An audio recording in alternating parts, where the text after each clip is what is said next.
আমি আপনাদেরকে যে ভিডিওটি দেখাচ্ছি এটি হচ্ছে আমার বাসার পাশেই একটি বিল্ডিংয়ে কাজ করা হচ্ছে। আমি দেখতে পাচ্ছি এখানে একটা লিনটেনের কাজ করতেছে।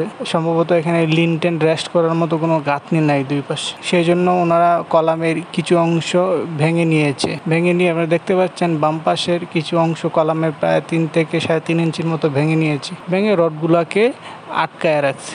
ডান পাশে দেখেন একটা মাত্র রড আছে, এটা কলাম থেকে ড্রিল করে বাইরে এসেছে, আর বাকিগুলা এমনিতেই রাখা আছে। তো এটি খুবই একটি ভুল কাজ ইঞ্জিনিয়ারিং ক্ষেত্রে। কারণটা হচ্ছে এটা হয়তো বা 1 মাস 2 মাস 3 মাসের জন্য সেটি ঠিক থাকবে, কিন্তু আস্তে আস্তে এই লিনটেনের গোড়া দিয়ে আপনার ক্র্যাক আসা শুরু করবে এবং এটি পুরোপুরি ফেল হবে। এক্ষেত্রে মিস্ত্রিদের উচিত ছিল এখানে একটা রড লিনটেনের সেগুলো কলামে ড্রিল করে তারপরে অ্যাপক্সি করে না, ড্রিল করে অর্থাৎ 2 থেকে 3 ইঞ্চির মতো মিনিমাম, যেহেতু এখানে 12 মিলি রড আছে, এটা মিনিমাম 3-4 ইঞ্চি করে নিলে ভালো হতো। দুই পাশে 4টা করে 8টা রড কলামের মধ্যে অ্যাপক্সি করে যদি আটকে নেওয়া হতো তাহলে খুবই ভালো হতো।